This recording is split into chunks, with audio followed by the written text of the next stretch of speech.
Red Nation, are we here? The best show for Chicago sports. Yeah. Hey, yo. We in this month. Said we in this month. What's good? How y'all feeling today, man? It's your boy, Pat the Designer, back at it again. The NBA playoffs are set. The Bulls are in. They take on the Bucks. It ain't all good news. We're going to be breaking that down. Also talking about the NBA play-in tournament, what that's going to be. Looking at the playoffs as a whole, our predictions on that. And then what's going to make this into a successful season for the Chicago Bulls? We got all that and more coming up next on the show. Appreciate y'all for tuning in and rocking with us. As always, man, it's your boy, Pat the Designer, back at it again. Make sure y'all hit that like button, subscribe to the page, because we do talk Chicago sports daily on this channel. We don't want y'all to miss a thing, so make sure that you hit that bell. This is the only channel that's talking Chicago sports, how Chicago talk. So make sure that you get in tune with us, man. As my chair slowly sinks, we welcome into the chat the man, the myth, the legend, Mr. Stefan Nadine into the building. What's happening? What's going on? Hey, man, I just want my chair to start working again. I'm getting it fixed this week. Hey, man, get the piece, man. It will be fixed for the playoffs. It will be fixed for the playoffs. That much. We can't have you out here sinking during the playoffs. Hey, it's gonna go down just like the Bull season. You know what I'm saying? Like the chair staying up is a manifestation of the Bull season. Ever since the chair's been sinking, the Bull season has been downhill. Yeah, man. Ever since you brought that up, man, that's like it's tough. Ever since the chair's been sinking, man, the Bull season has been going downhill. Hey, hit that like button, subscribe to the page, man. We do talk Chicago sports daily here. Listen, Bulls are in, man. Bulls are in. Playoffs are here. NBA playoff time is here. We got play-in matchups to talk about. We got basketball to break down for once. At least for one day of this month, we can feel good about it, right? At least for one day. You know, I mean, you come into it, you can feel good about it. Yeah, I mean, I feel good right now. I got a week. There's hope. Maybe they come out in that first game. There's hope. So optimistic. There's hope. There's hope. What you want me to do? Just be depressed? Hey. You got the Bucks. I'm with it though. And I mean, at this point, all you're hoping for is a Brooklyn L. Like you've got to be the biggest Brooklyn hater. In all of the world. I want them to get a dub. Oh no, you need them to get a dub, don't you? Not. You need them to get a dub to avoid them. They could be a 7. I'm cool. Yeah, I bet you are. You know what? Well, nah. I'm gonna save it. I'm not going. I'm gonna wait. Hey, it don't mean the second round's gonna be any better for you. Man, we got a lot to get into though. Appreciate y'all for tuning in and rocking with us, man. There's so much when you're talking about. First off, last night's game was wild, dog. When I tell y'all, I literally Hayes called me. He probably called me about, I don't know, 2:00. He said, "What's your plans for the night? What are you doing?" I said, "Bro, I'm not calling this game all the way through, man. I don't even know if I'm going to call it at all. I really don't want to. And I feel like it's going to be like a trash game. Nobody's playing. You might get P. Will. Like, the only way I'm doing something all night is if P. Will goes off for 50. My God, did we have something to talk about there?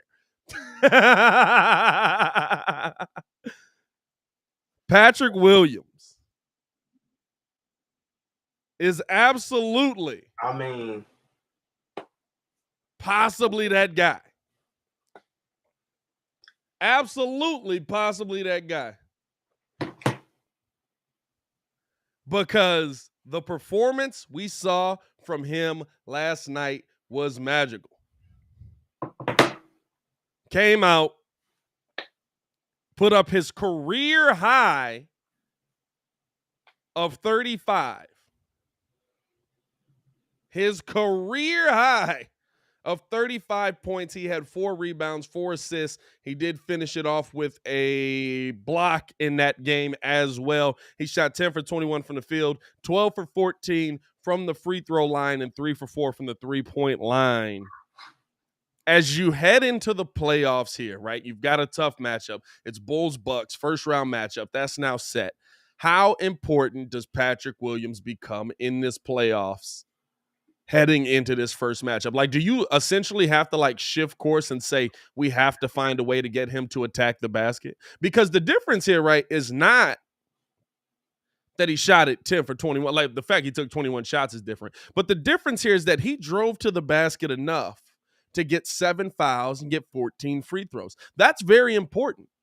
That's very important to me. And so, like, how important is Patrick Williams for this playoffs run? I mean, I feel like he's gonna be big. I told y'all, I don't know why Muggs was. Oh man, we're not like out of the two, we need Kobe, we need Kobe. Listen, I still think you do. you need him. I'm just saying that the piece long term is P. Will. I said that when y'all drafted him. Yeah. I said that when y'all drafted him.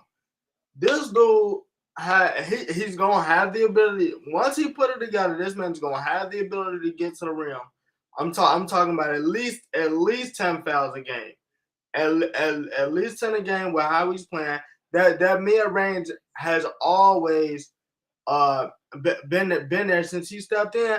And look, once he get confident in that 3-point shot, just to sit up there, walk into it, one dribble pull up like he was doing yesterday. Bro, that one dribble pull up from the 3-point line was wild. Fam, I'm telling y'all, like y'all, all y'all P kid, y'all can have that Kobe White beef.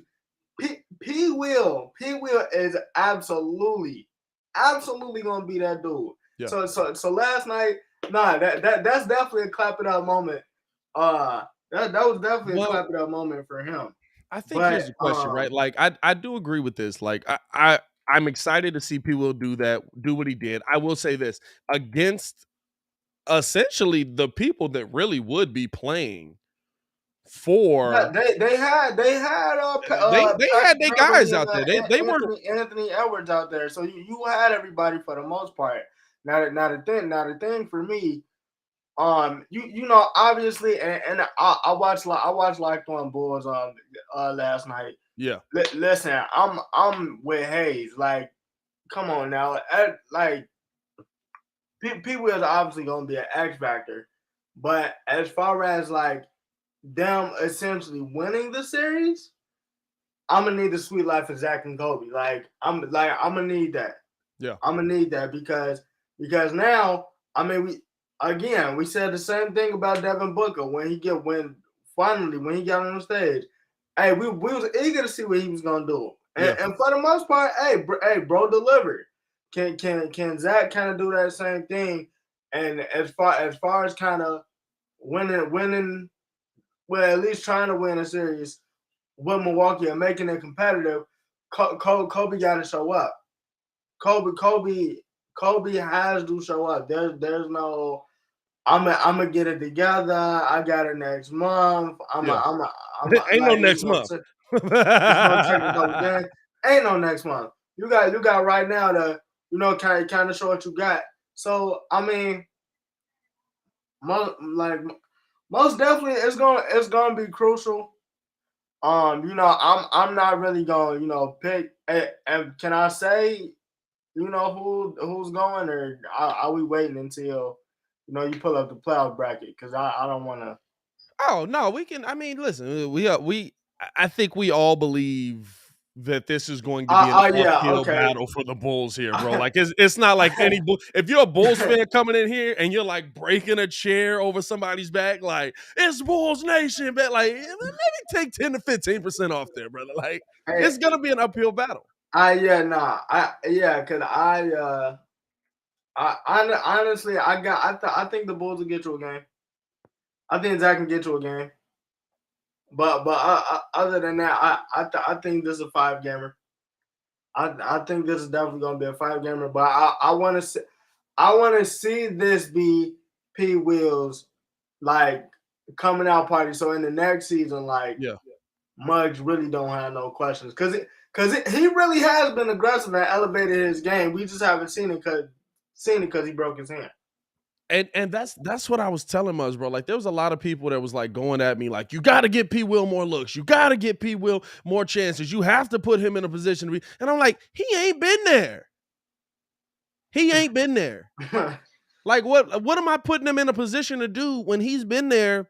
What has he played? 11 games this year? 12 games this year? You know what I'm saying? Like, so like it's good to see him doing this now, but it's all about, let me check it out. Can you keep this up? Can you keep doing this? Can you keep, you know what I'm saying? Like, I've seen a lot of guys have a game. I've seen guys have a month. Nico Mirotic had a heck of a month. DeMar had a month. Can you keep doing this? Can you keep producing like this? And I like what we're seeing from him. 17 games. Played 17 games this season. Yeah, when you get to the end of it, guess what? I would like to see him do this more often. But I can't say the Bulls should just, oh my God, we have to put him in there. We have to call plays for him. We have to, because right now, right, like he was coming into the season, he was the 5th scoring option. Scoring option on this team. I think the thing, Zach, DeMar, Vooch. You know what I'm saying? Like, he was legitimately the bottom of the barrel on this team. So, like, I'm not surprised at all that we're finally seeing this go in the last game of the season. Guess what? But these are the games that you have to build confidence in your team. These are the games you have to put the confidence in the player, right? Because Billy Donovan has been telling him sometimes you need to just go. Sometimes you gotta go. And last night, I mean, you saw it was out of his head. But last night we also saw when he's not in his head and you put the ball in his hand, he legitimately showed you everything last night. Oh, that little the 4-5, we drove left, the 4-5-2 bag. Hey. Bro, like this man got the like it was one play, got the block, went down. It was like a 3-on-2. Yeah, I'm just gonna lay it up. He kick out corner. Who is this?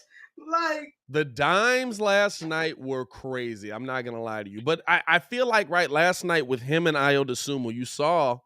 Listen, Billy Donovan's doesn't mind putting it in these guys' hands. He doesn't mind putting the pressure on these guys, and they have to be able to adapt to that pressure. I love me some Patrick Williams. I love seeing what he's able to do on the court, but you have to be able to do that consistently. You have to be able to understand the moment and adjust to that pressure.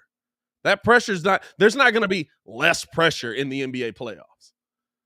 You know what I'm saying? There's not going to be less, like, realistically, you're probably still starting P. Will going into the first round. You're probably going in with a lineup of Ayo Dosunmu, Zach LaVine, DeMar DeRozan, Patrick Williams, Nikola Vucevic. Guess who's sticking Giannis? Right? So like your best option. I don't expect. And look, it was a solid option. It was a solid option. You know that the last game when we seen him, he went head up. Giannis scored 18. It was a I mean now you know that's not going to happen every time, but he definitely did his job. I think the main thing, and I don't want us to, you know,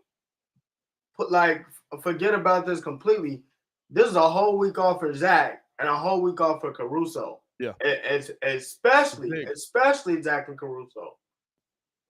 Like, and you said it last night on Locked On. This is the most time Zach has had off since he's had his knee drain, yeah. and that was honestly only a couple days. A couple days. He had like a game off with a day. Yeah, I guess a couple of days. Yeah.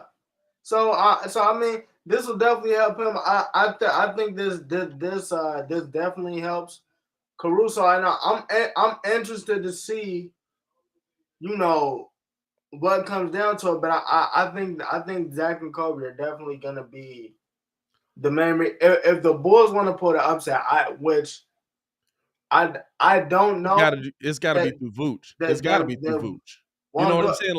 Like if you're being honest, like you have to find a way to establish Vooch down low, and even to the point where like even if they're not like it's like you said, it is important to have Kobe White do what he did, right? And for me, Mhm.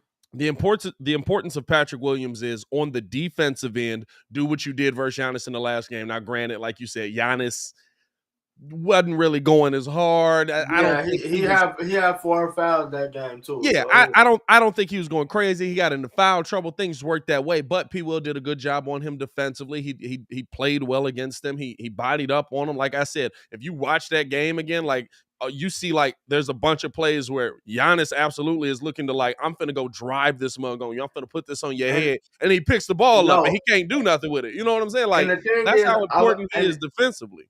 I was just about to say that too because it's kind of like you've seen it where it's kind of like, oh, I got P. Will on me, or I got Vooch on me, and then it's like and shout out to my brother because we was talking about this yesterday.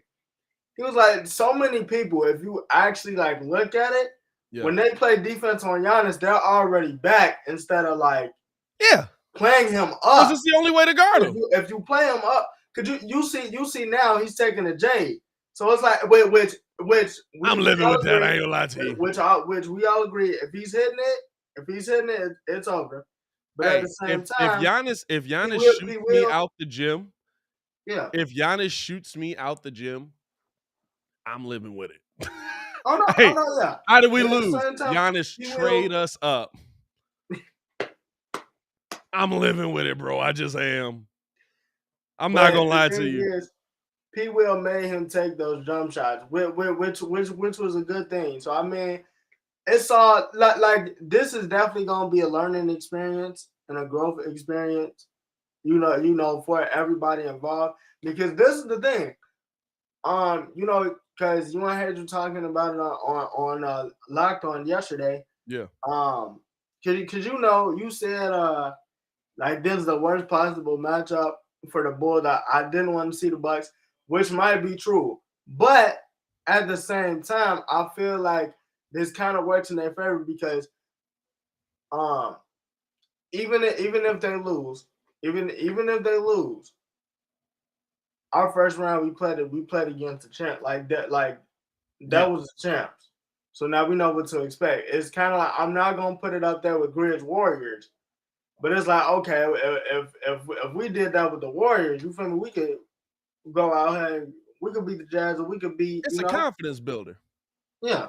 It's a confidence builder, and I agree with you. I think the biggest thing, right? Like when you're looking at heading into this playoffs, right, and even heading into these last two games, the big Mhm. thing that you wanted to see the Chicago Bulls do was figure out how to shoot. Like the most important thing the Bulls can do: get the ball to Vooch down low. Whether Vooch is going to work in the post. But the problem with Vooch going to work in the post, it's an inverse relationship. And I feel like that's what a lot of people don't look at. There's such an inverse relationship of guys knocking down shots, Vooch playing well, DeMar playing well. You know what I'm saying? Like, if you get the ball down low, you big body him up and you make a move, but Giannis is down there, it's going to be a lot harder to survive around in the paint. If I make a move, big body down low, kick this smug out to the corner, the Bucks told you they don't respect you in the last two games shooting the ball. They crowded the paint the entire game. The entire game, they said, DeMar will not beat us.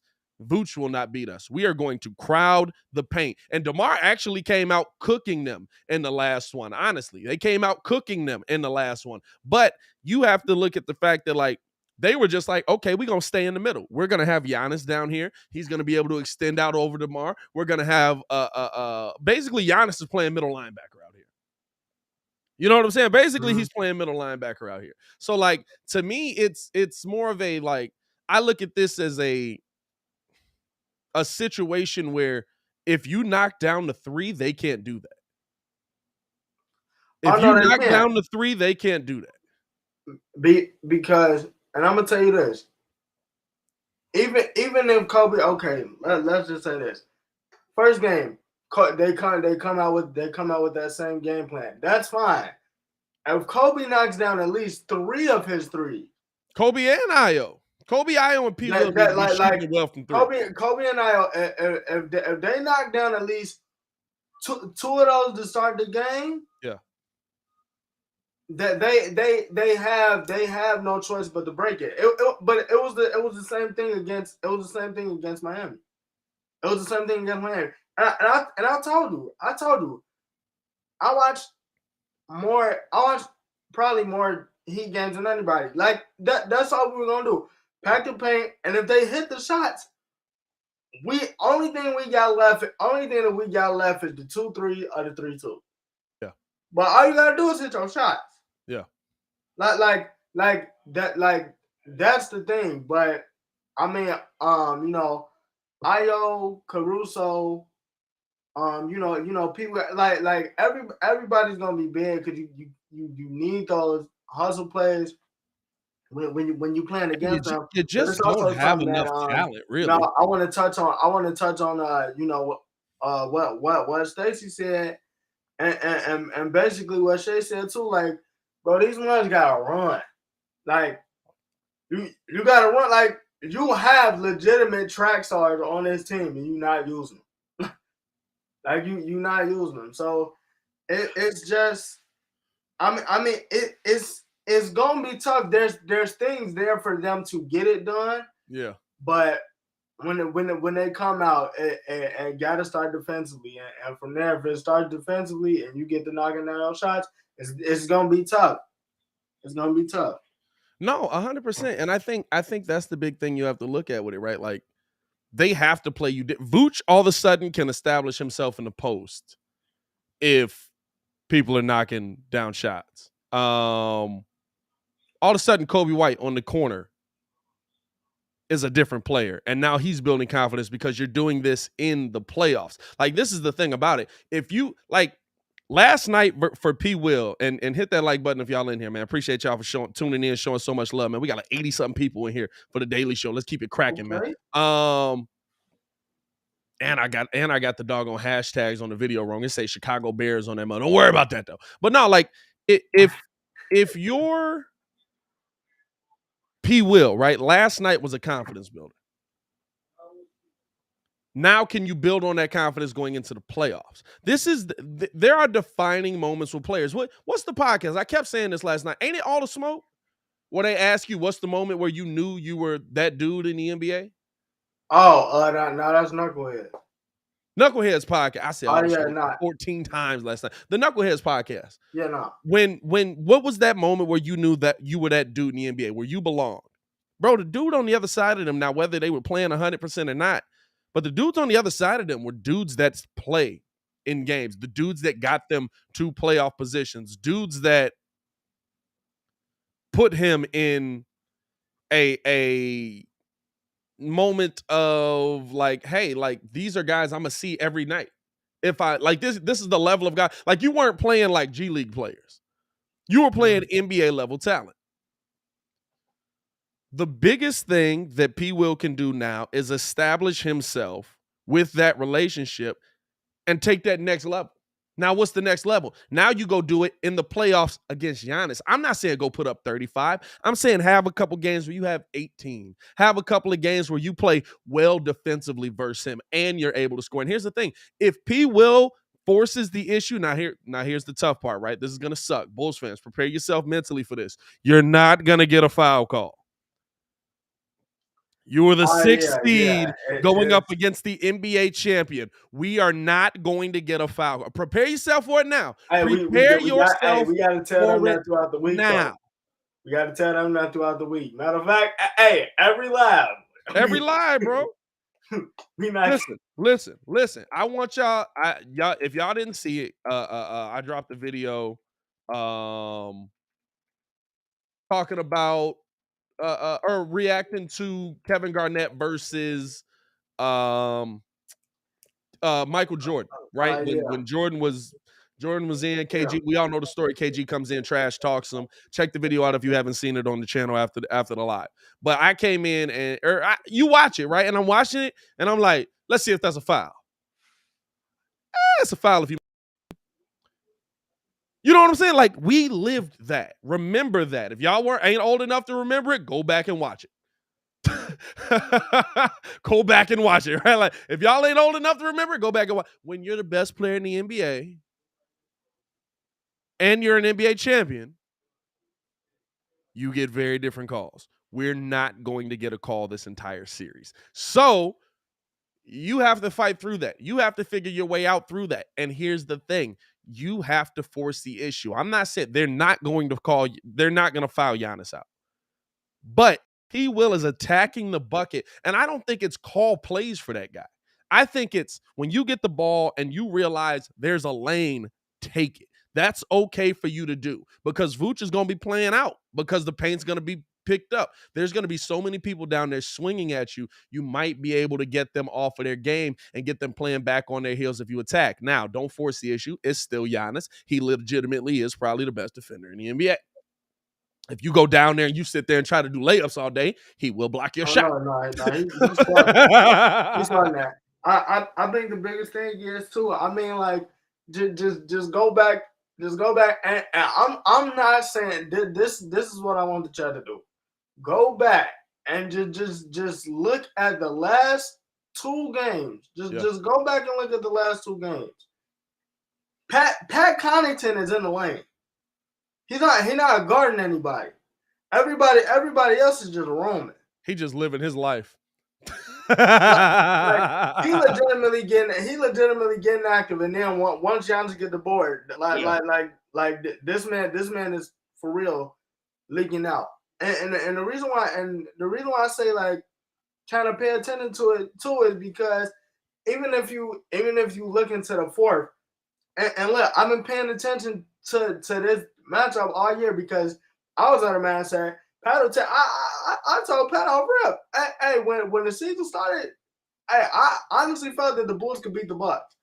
Once they get to the fourth, just pay attention to it. How we were so wrong. How we were wrong. just pay attention. I remember that. The matchup switched. Like Chris is gonna guard Zach. And then Drew just has DeMar the entire fourth quarter, and both of them fourth quarters, he's absolutely just, whatever he's trying to do, like I'm legitimately here. Yeah. So like it's just it's tricky, but like I said, it's something that they could possibly get done, but you have to start doing these things off rip, and I think practice time is going to help them tremendously too with this week off. You know what? So, though? You still got to do it, right? Like I heard Billy say that last night, like a week to practice or a week to get in place what we want to get in place. Like you still got to do it too. And I think that's the part with the Bulls where we're like, come on, bro. Like, are y'all going to do it? You know what I'm saying? It's like, are y'all going to do it, or is this just going to be a series where we come out of it like, okay, that's fine. Sure, we play basketball. You know what I'm saying? Like there's a lot of things that Billy Donovan can put in place, but if the players don't execute them, if the players don't at a minimum work through the game plan, you know what I'm saying? Like it's not going to matter in the grand scheme of things. And so, and in a series like this, that's going to be huge. Like you cannot leave Connaughton open on the corner 3. You cannot forget about Chris Middleton. You cannot forget about Drew Holiday. I don't know how y'all forgetting about these dudes anyway. I'm going to be real with you. You can't forget about Grayson Allen. He's a POS. But if he's open, he can knock down a shot. Now, I will say this. How chippy does this series get? Last time the Bulls played the Bucks in the finals, first off, I believe we swept them. We might have beat them in 5. But Derrick Rose was still on the team. It was a while ago. But I do remember Giannis elbowing Mike Dunleavy in the ribs out here. You know what I'm saying? Real dirty out here. But, I mean, who do you think that this turns into a chippy kind of series out here, man? I can see it. I could absolutely see it. I'll say this. If the Bulls win the first game. Yeah. I guarantee you the Bucks going to set that dominance. If the Bulls win the first game, somebody's getting their ankle stepped on. No. Because I guarantee they're gonna be. If the They're Bulls gonna win be the playing first around a game, little Giannis bit. putting his foot clean under somebody's ankle. I think the series gets checked. I think that if the Bulls is gonna take a game, it's gonna be the first one. Yeah, because they're gonna be playing. They're just gonna see what it is, how they feeling. But then like that second game, if y'all come out like killing, y'all just probably gonna go in the locker room. Hey, bro, I'm tired of this. hey, that second game is gonna be everybody tape your ankles. Everybody tape your ankles. You know what they finna do. It's a foot coming Like, clean under the jump shot. I'm like, oh yeah, no, we ain't forgot about Grayson tripping, trying to trip Io. Hey, I'm gonna tell you this right now, man. I gotta say this as we get ready to switch gears. First off, appreciate y'all for tuning in and rocking with us, man. Hit that like button, subscribe to the page. We're gonna keep breaking down this NBA all day today. I will say this though, man. I want to see a little bit of that. I give y'all credit. I want to see a little bit of that Cubs energy in that mug. You know what I'm saying? Like, first off, that's how you beat a Milwaukee team. Second off, you gonna keep hitting our dudes? Let me get you in the ribs real quick. I want a little bit of animosity. That was justified because they was trying to get on that. They was beaming Willie. They was beaming Willie. Also, we got on the channel today, man. We got a ton of content dropping for y'all, man. The series preview or the series review and then preview. We're gonna be doing that on baseball. Where we break down essentially what the Cubs did in their series, what the Sox did in their series, and then moving on to the next one. Those two videos will be dropping today. And we also got a Bears video dropping as well. So get in tune with that. And then what else we got? I might do season review today. It might just happen throughout the week. We'll see. But man, we want to get into this play-in tournament. Play-in predictions, baby. We are in the playoffs, Bulls fan, and we're not in the play-in game. That's crazy right now. I mean, listen, there's a lot of people in this play-in tournament this year. It is a interesting thing. We have we're putting polls up on the YouTube as we speak in the community tab. Make sure you make sure you check out the community tab where we're going to be voting on what teams come out of there, man. Let's start it off with this Cleveland-Brooklyn matchup, bro. 7-8. This is for you a huge matchup. This is a huge matchup. Because it changes everything if Brooklyn loses this game, right? What are your thoughts on this play-in game here?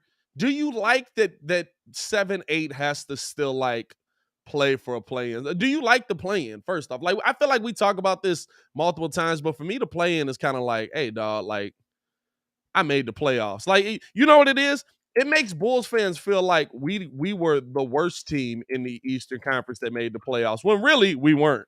I would say that. I think my only issue with the play-in is I like how it's structured. My only thing.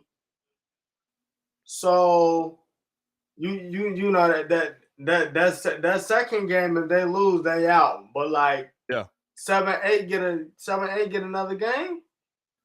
7-8 get another game? Like, yeah, but that makes sense. Listen, if you lose, listen. You're 9-10. You don't get two shots. Right. No, but I'm saying my thing is, you said a play-in game. Why am I getting two shots? If you lose to me, you done. No, but I get it for like if you're 8, like let's say like I think we all think Cleveland's gonna lose, right? I think we all think Cleveland's gonna lose this game versus Brooklyn. If Jared Allen plays, because they said he was supposed to. They said he might be a go. Yesterday. They said he was supposed to come back yesterday. He didn't. If he play, that's a different team. I don't know. They don't rebound well. I don't know. They don't rebound well. Not at all. Not at all. Drummond is definitely. Hey, Drummond gonna think that's Joel Embiid down there. Man, I didn't know that. I didn't know he was back. If what's name come back? If he plays, if he play, because what is it, Tuesday? If he plays Tuesday, if he play tomorrow, I think that they could get them. I think that they could get them. I'm not gonna lie. I mean, how do you feel about that as a Miami Heat fan? But The first round. Here we go. Okay. But this is why I say but. I don't have a problem with them dropping because these mugs don't play defense. Yeah. So I know at minimum we could hold them for a little minute and it's wild because yesterday you're feeling good about it. I'm feeling decent about it just because like they're not playing defense that like they have not played defense. Like Kyrie I think has the worst defensive efficiency. That like they got the worst defensive efficiency when Kyrie's on the court. Yeah. And the worst defensive efficiency when he's off. My thing about it is because yesterday you was on P Will's game and P Will went off. Yeah. I'm looking at the Miami game. Vic has 40. So I'm just like, hey, if he doing this, you got a shot. I mean, we might got a shot to clip him at 6, possibly 7. So I'm not as like gloom and doom as I was because these bro, it was what was it yesterday? 126 to 150. Dog, it was a trap. Yeah. Bruh, and even that Lakers game yesterday was hilarious, dog. Like, it was like 135. I know that Lakers game was wild. Hey, time out, though. Frank Vogel not even making the bus? He made the bus? Like that. I heard he didn't. I heard he didn't. He made the bus. It's interesting when you talk about that, right? Because, like, you heard the reporter in there, like, right after, just like, hey, man, so you getting fired, right? That's what Adam Schefter said. By the way, these reporters, hey, bro. Teams starting to just do stuff just to screw with them. Teams are really starting to do stuff just to be on some, like, you're not going to be right.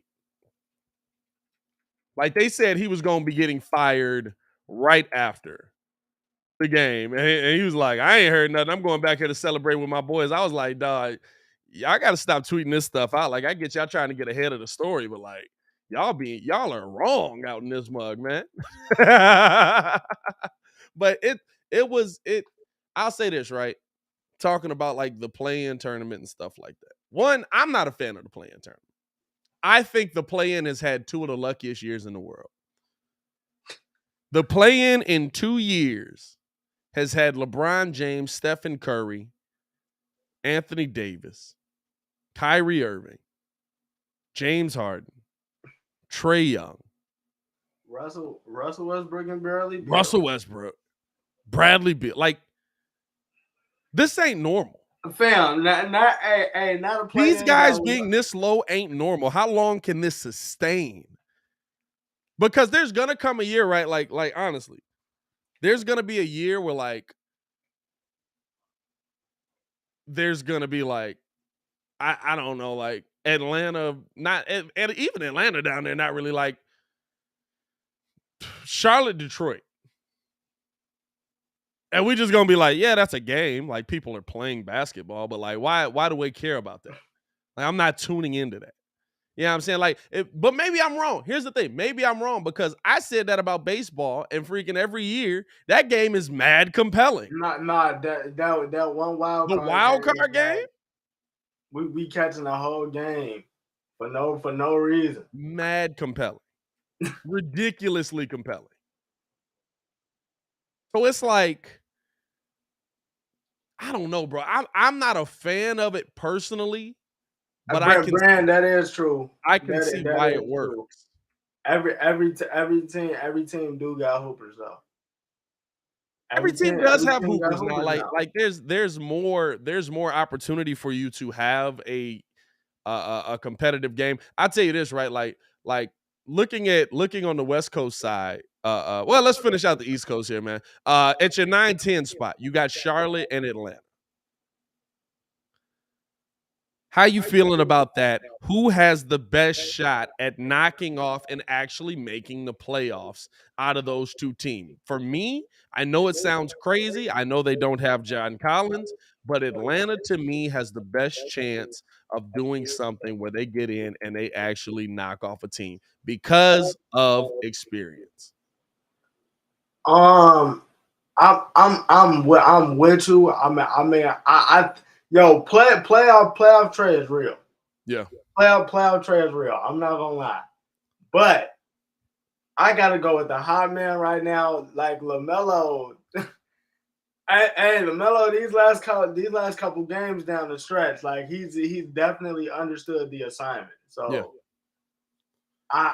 I gotta roll with the Hornets on that one, dog. I gotta roll with the Hornets on that one. You feel like I'm not saying that they come out of the game, right? Like I feel like, well, I guess I am. No, I do. I feel like playoff trade, like we haven't seen LaMelo playoff LaMelo. Like playoff Melo might be dope, but to me, I'm looking at who's been there, who's been in this moment before. Like Melo's never been in this moment. This moment is huge for Melo. Or no, but Trey wasn't in the moment last year. Were they here last year? They was in the play-in last year, wasn't they? Let me check this 2021 play-in tournament because I feel like Charlotte made the play-in last year. The Lakers just fired Frank Vogel. Of course they did. Did they play? Because they played Washington, didn't they? No, I think Melo was hurt. I believe, if I'm not mistaken. Let me double check this here, man. He was. Okay, was they hurt? Was he hurt? 2021 play-in tournament, Hornets lost to the Pacers. Oh, okay. And it does not look like LaMelo. No, LaMelo did play 27 minutes. He had 14 points, 4 assists, 1 rebound. Not a great day for him. Miles Bridges had 23, 8, 4, and 8. I wasn't sure about that. Terry Rozier had 16, 6, and 8. Cody Zeller had 17, 2, and 3, which is hilarious. And that's it. By the way, man, you talk about a letdown, dog. Gordon Hayward with the Hornets, bro. Fam. Like, I got a question real quick before we get back on this topic. Let's do it. Is it credence to what they're saying when they say, like, bro, what are you doing? Like, what are you doing in the offseason? No. Like, the reason why is like, no. I heard that with AD. What are you doing in the offseason? Why aren't you healthy? Why aren't you doing no?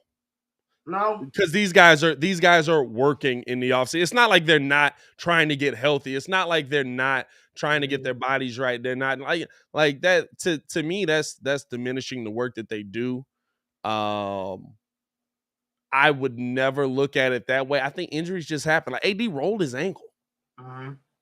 You know what I'm saying? Like it's a culmination of everything. But the last injury that took AD out, he rolled his ankle. Yeah, it was wild. James, I'm not gonna say that Gordon has been overpaid because when he's been there in the games that I've watched, now I could say that he stepped up. You know, for he's been a leader for them. I mean, it was a. Oh, he's been big for him. It's been a good gift for MJ. I'm not. He's been big for him. But, like, he hasn't been there when it counts most, right? And that's the part that's tough. Like, when I needed you most, you disappeared. Listen, I didn't pay for the avatar. You know what I'm saying? Like, I love you, dog. Like, I think you're a really good basketball player. I think when you're on the court, you're amazing. I didn't pay for the avatar. It's the same. I'm not going to kill Kyrie and not kill Gordon Hayward for the same thing. Like, listen, when I needed you most, you ain't there. Right. I need you to be there. I need you to be on the court. I need you. You know what I'm saying? Like, that's what it comes down to me. And so for me, like, I'm looking at this play-in tournament it's completely different. You know what I'm saying? It's completely different without Gordon Hayward. Like, Gordon Hayward here, they probably aren't in the play-in. They're probably a playoff, or they're probably a 7 or 8. And this man, bro, that's always freaky. I left Coda outside. That mother comes to the window just like, hey, Bro, brother, what's good with you? Bro, it's always freaky, bro. You just see this large animal walk past. Bro, I gotta get outside. You did. Good Lord. Let's keep it pushing, man. Let's keep it pushing so we can stay on schedule with this one, man. Who comes out in the other game? We got Timberwolves Clippers on the other side. Wait. So on the east side, we got Nets. I got Nets coming out over Cleveland, and then I've got well, I guess we didn't finish that. All right, hold up. Switch gears. So I've got Nets coming out over Cleveland. Right. And then I've got the Hawks beating out the Hornets. So then Cleveland plays again. Cleveland versus the Hawks. I probably got Cleveland there. You're probably left with the same. Yeah, too much size. I got Cleveland. Yeah, you're probably left with the same 7-8. Which then we gonna see. They're gonna play us, but that's cool. Shout out to the Shy for the super chat. He said, "Should us Bulls even watch this series against knowing we don't have a chance?" Hey, listen, brother, we're in the playoffs, boy. We're in the playoffs. You cannot watch the series if you don't want to. Hey, I'm a firm believer in. I don't care what nobody say. I'm a rock with my team, even if they're losing for us. Man, this is crazy. This right here tells me that he wasn't watching in the 22 win seasons. It was a legit game. I promise you, it was a legit game where the Bulls had 25 points at halftime. Like 1 year, I forget what year that was. This year, wasn't that 2 games ago? Nah. It's a whole different. It was a while back, but I could tell that he at least wasn't watching during that year. Hey, I know he wasn't watching during the 22, my boy, because man, if you're not tuning in for the playoffs, man, you are tweaking out here, my boy. Let's look at the West Coast, man. We got Timberwolves versus the Clippers. Interesting 7-8 matchup. I'm not gonna lie to you. I have the Timberwolves winning this game. I really want the Clippers to win. I have the Timberwolves losing this game, but I really want the Clippers to lose. I want the 1-8 matchup with Devin Booker and the Clippers so bad. I want that matchup so bad because I think the Clippers can win 2 games, right? Like I think if they lose here. Not 2 games. I think if they lose here, that they could beat the winner of San Antonio and New Orleans. But I really just want them to like lose here so that I can get that 1-8 matchup that I want. Because, man, it's not going to happen in the Western Conference Finals again. I need to see this. This is a better Clippers team than it was last year. Oh, and they took them to 6. If Kawhi came back, which he's done. They already ruled him out. Yeah, which is wild. But I don't know. I got to see it again because they got some pieces that they traded for that's just now coming back. So now I'm with you, but at the same time, I want Minnesota to win so Cat like turns that last playoff performance around. Because I feel like we killed Cat for that, which rightfully so. We had to. We had to. We killed Cat for that. But I feel like he could definitely turn it around. Like I think this year he tried to at least make the statement like, yo, I'm at least like trying to be like the best big man in the league.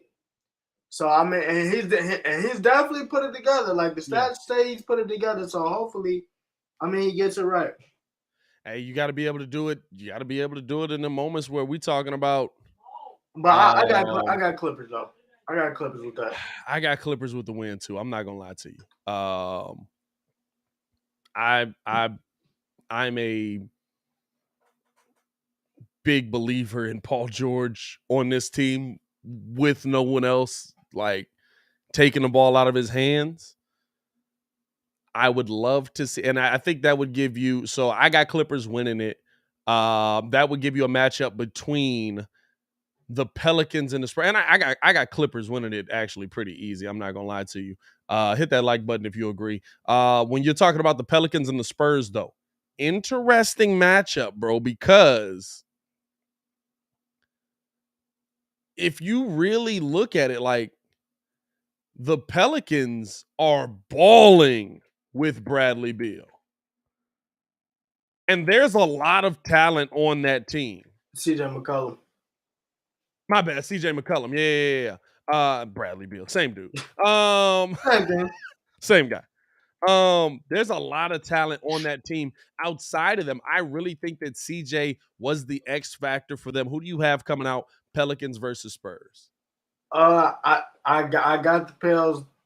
I got the Pels winning it. Pels is the harder team.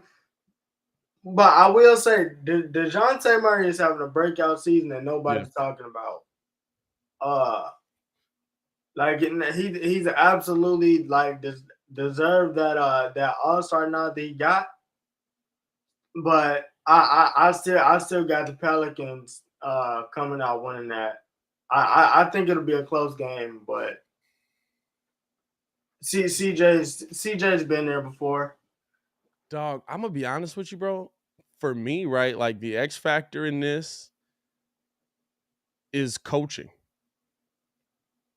Oh yeah, no. And I'm not betting against Pop. I think the talent is going to like CJ McCollum is just a bucket. He's able to do things, but DeJounte Murray can go back at him. I think they got a nice piece in Devin Vassell. Y'all know how I feel about that. Maybe this is the playoff series where he gets himself out. I think Jakob Poeltl is still a really nice piece. You got Valanciunas on the other side. That's a good matchup there for them. Like, I feel like there's a lot of pieces that can cancel each other out, right? Right. Or they can at least go back and forth with each other. And in one game, like if it was a series, Pelicans all day. But if I have to talk about the guy that's going to come out and put the best game plan together for one game, I don't even know if Pop wants to. See, and that's I don't even think Pop want to be in the playoffs. I was just about to bring that up. Like, do you think like Pop was just sitting there like just sleep the entire time, and like DeJounte woke him up and was like, "Hey, bro, hey coach, you know you're in the play-in, right? Yeah, we got an extra game. Play? Dang it! We got an extra game. Yeah, we do. Yeah, man, I gotta find my notes. I really feel like like when I'm looking at this for a game, I gotta go Pop. For a game, like a series, he doesn't have the talent to match up for a series. Like even if they get out of this game and they play Minnesota in the next game, I think then, right, because there's something on tape playoff wise, I think then they won't have the talent to beat Cat and Anthony Edwards and stuff. But I feel like the talent on both of these teams is like, not to say it's the same, like CJ McCollum's a whole different level than DeJounte Murray, but it's comparable, and I think that they could balance each other out, and so I'm going to go Pop there. I don't think you can with Minnesota. So I think that I got San Antonio over the Pelicans. I'm not going to lie. Plus, Buddy, ain't this his first year coaching? What's his name? I don't even know his name. Willie Green? Is that who's coaching in New Orleans? About New Orleans, right? Yeah. Yeah, I think, Willie Green. Okay. All right. Yeah. Shout out to him. But yeah, I'm just that big of a believer in Pop. I'm not even a believer in the Spurs talent. I'm just a believer in Pop. I'm not even a believer in the Spurs talent. I'm just a believer in Pop. Hey man, I can't refute anything that you said. Yeah. But I mean that they still gotta go out there and execute. I think it's gonna be a nice game. I think this is definitely gonna be like probably the DeJounte's coming out party. Yeah. I feel like playoffs is where your name is made, dog. I feel like you know, like the Pelicans may be trying to make a statement like, yo, if Zion get right, he should at least like try to consider staying here if they try to do something. But I don't know, man. I don't know. That's gonna be a nice one, but I got Pelicans coming out. I think CJ likes where he's at. I think that he liked this group, so I got them coming out. And then out of that, so you got Pelicans. I got Spurs. I think Spurs go up against the Grizzlies and lose. Who do you got off of that? You got Pelicans going up against the Grizzlies then. That's a fall sweep. Well, it won't be a series. It's just it's a game because that's still playing. Remember, they get the second game in the play-in. You said Grizzlies though. Yeah. Oh, my bad. My Timberwolves. Oh, yeah, that's tough. I got T-Wolves. I got T-Wolves. I got the T-Wolves with that. I just think Cat is on a mission to be like I said, I'm not the best big in the league. Yeah. But like y'all need to like put me up there. Like y'all need to put me up there. So I mean, like I said, he's been proving it. I got Minnesota. Plus, I think Anthony Edwards might. If we talk about like breakout players in the West, especially for this playoffs, yeah, I think Anthony been sitting on this for a minute, especially because like LaMelo got Rookie of the Year and all that other stuff. Like I think he's really trying to like top anything LaMelo's trying to do right now. So yeah. Hey, I could see it, dog. It's gonna be interesting, dog. I ain't gonna lie to you. I'm so glad that the playoffs are here. I'm so glad that the playoffs are here, bro. Like, I'm so excited. There's so much to get into. There's so much to break down with the playoffs, bro. Like, you gotta. Thank God we got NBA playoffs, bro, because the sports world is just. This is the time. Like, and the Bulls are in it. And the Bulls we get to be a part of it. And we're not in the play-in. We're not talking about, are we going to win a game? No, we got a series. We get to adjust back and forth. Let's see what's good with it. I'm hyped, bro. Let's go.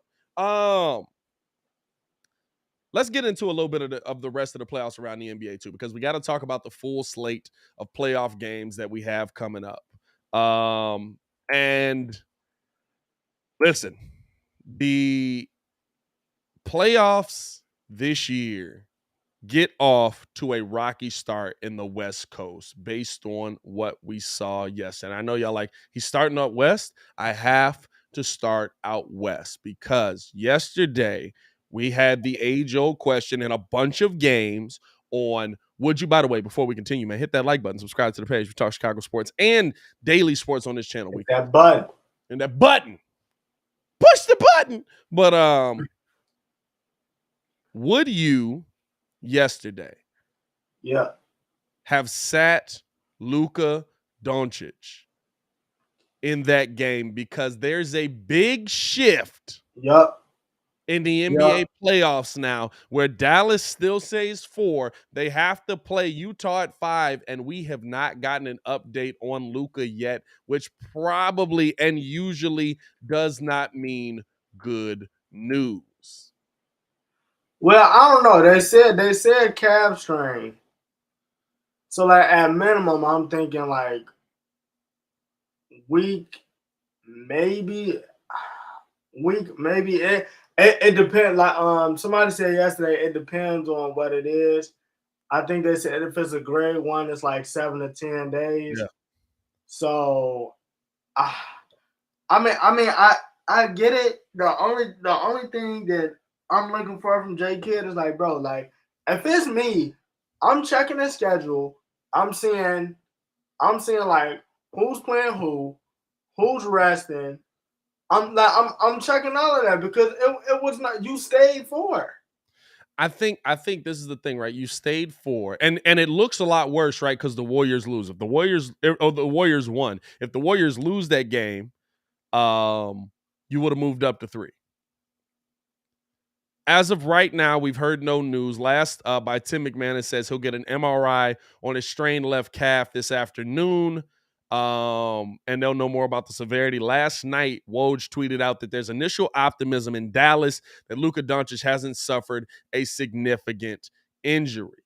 But here's, I mean, that's big, dog. If you've got that optimism, you know, that usually means your doctors have looked at it and they feel at a minimum good about, you know what I'm saying? Like what we saw come out of that. Why is this being stupid now? Hey, hold up. And there we go. Bow. But here is the reason that I bring it up. If you're going to win in the playoffs, your path to success is the path that keeps you away from the Suns as long as possible. You're going to have to meet up with them in the Western Conference Finals if you have to. But if you get to 3, you push that off for at least one more series.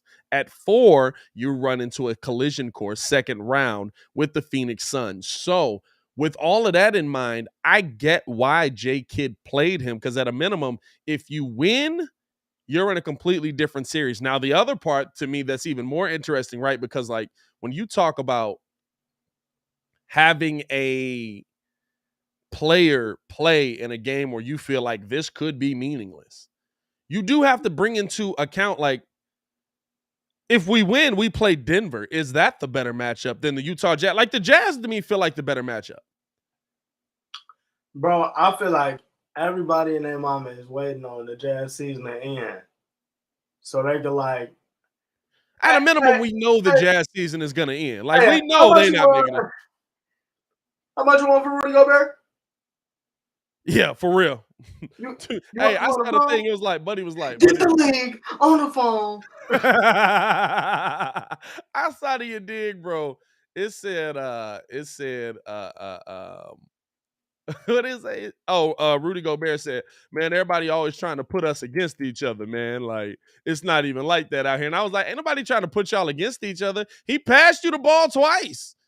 Like, I don't have to do that much to put you against each other. Y'all against each other. But you know he lying, because like I said, if you go and then you look at their post games, like it be the subtle They jabs, low-key like be dissing. it be the like it be big sneak diss, like, Bro, they low-key be dissing in the playoffs. I ain't even gonna hey lie bro, to you, hey bro. bro, Like, you mean?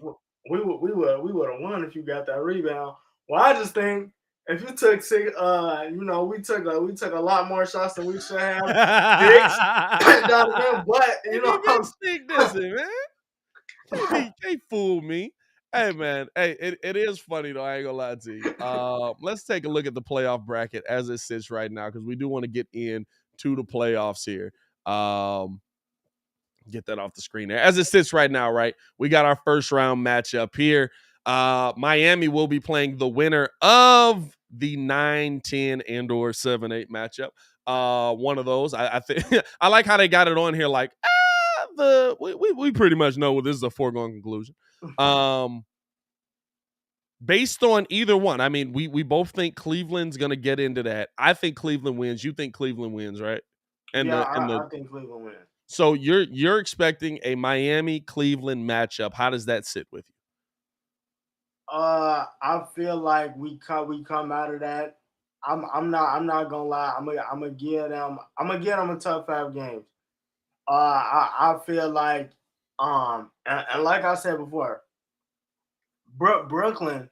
If we were to play Brooklyn, that's the difference between us possibly going to a championship. Yeah. And us getting bounced in the first round. But now I got Miami 4-1, but it's gonna be a tough 5, because I feel I gotta give respect to Evan Mobley, Jared Allen, and definitely Darius Garland for what they did. But I don't think that Cleveland is ready just yet. So I got us some 5. I think, is Bam healthy? Nah, Bam is healthy. Muggs is just tripping because they took him. They put him on the injury report. Said it's Oh, they did like he got shoulder tightness, so he could get some rest. Yeah, essentially, he good. I think the interesting thing about the matchup, if you do get Cleveland, bro, I'm gonna be honest with y'all. Like, now let me double check this, right? Because I haven't heard, and of course, injuries change everything. If Jared Allen plays, it's gonna be big. If Jared Allen plays, it's going to be huge, and I think that he will play if he's able to play. But here's the question mark that it comes down to, bro. Like, if y'all don't have nobody that can stop both Karis LeVert and Darius Garland, Like, who's the second defender you're going to put on Karis LeVert? I mean, Strus? at Like, this point, Strus getting cooked. At this point, come hella high water, it'll probably be Vic, but Oh, God. I Hey, don't know. hey, Like that could be a series you ain't ready for, my boy. And Hey, it's hey, not a and I mean, sign. I'm It's saying like that's what I'm saying. I'm giving them their respect. Like you worried about that. I'm just worried about the big man matchup. the big man matchup is going to be big too. But like, I mean, the fact that they have Karis LeVert, now granted, Karis has not been the player that a lot of people thought he was going to be over there. Like I said, Karis is a player that's, if he's got the ball in his hands, he's a completely different level of player. But if he doesn't have the ball in his hand, he's got to play off ball, which you have to do with Darius Garland on that court. Like, that's a very different team in itself. So, like, to me, I look at that as, is this the time where he finally wakes it up? Is this the time where he finally gets it going in the right direction? Starts getting the finishing that we saw with him in Indy when he just had the ball in his hands. Like I told y'all, playing off ball is very different than starting the offense with the ball in your hand. It just is. Like when you're the guy that sets everything up and everything runs through you, that is a very different team than when you're the guy that walks up and says, hey, give me the ball as I come off of the screen, and I'm going to try and set this up. You have less time to work through things. You have less time to get to the bucket. You have less time to shot. Like, there's just a lot of different things. Oh, that's right. Bam is in health and safety protocols. I mean that's still, but he's gonna be back. He's gonna be back for game one, though. I believe he should be, right? There's a week in between. There's only he should be back. There's only 7 days. Now the difference there is he's back. He's vaxxed too. He's vaxxed. So as long as you vaxxed, it was only 7 days. Or no, it got shortened. No, it's shortened. So it'll be 3. It's like 3 days. Yeah, that's what I thought. It's 3 days, but 3 days of no Bam at practice. Does that have an effect? I mean, yeah, kind of, but Tony said you said Vic over Caleb. Spot on with everything you said. Yeah, I just feel like with them, I don't know, because it's gonna be tough. Like I actually give a lot of respect to Cleveland, because remember early in the season we were saying, bro, whoever Cleveland got, this is they play them tough. So I don't know. I'm not picking them to win, but I just think that we got the playoff experience over them, and we know we know we can do this. See that everybody said it. Yeah. So I got them with a tough 5. It's gonna be a tough 5. But now here's the thing: if you match up, if by some crazy stretch of the thing, like, you have to break all of this down. This is the crazy part. If by some crazy stretch of imagination Brooklyn gets beat by Cleveland in the first round, which we said is in the play-in, which we said is possible because Jared Allen, if he plays, makes that much of a difference. I don't know what he's going to look like, but if he plays and he can play anything close to what he was, that's a difference, right? Mm-hmm. If you have Brooklyn matching up, now I think Brooklyn smokes the other two, Charlotte or Atlanta. At your 1-8, that changes things drastically for Miami, because for me, like, now you've got 2 players on the court that it doesn't matter what you do defensively. Mm-hmm. It doesn't matter what, like, oh, we ran a double at Kevin Durant, so we ran a triple at Kevin Durant, so now you got 2 dudes that it's like, hopefully he's off. Hopefully you make it tough. Now I will say, you do have the Durant container in PJ Tucker, if we can call him that. Like, how does that change? He's done the best job. He's literally done the best job, and KD still put up 40 plus. Like, that's what I'm saying. That's what I'm telling you. There's nothing you can do. I see no lies detected. No, there's nothing you can do. If you got a 1-8 matchup for Brooklyn, are we gonna be looking at a 1-8 sweep? I don't think it's gonna be a 1-8 sweep. They don't play defense. Like they legitimately don't play defense, and this is the thing. If we can get anything out of it, because the problem is this: Seth Curry is the reason why that mug is so good. I'm not gonna lie. Like Seth is absolutely that dude. Where it's like now I don't gotta handle. I don't gotta do nothing else. These mugs just set me just kind of setting me up to shoot. If we can get anything out of Vic, that's fine because then at minimum, I know that the game is gonna come down to at least 2 to 3 stops, which I know we can get. I know that they won't be able to do that. On the other hand, that's funny. Hey, listen.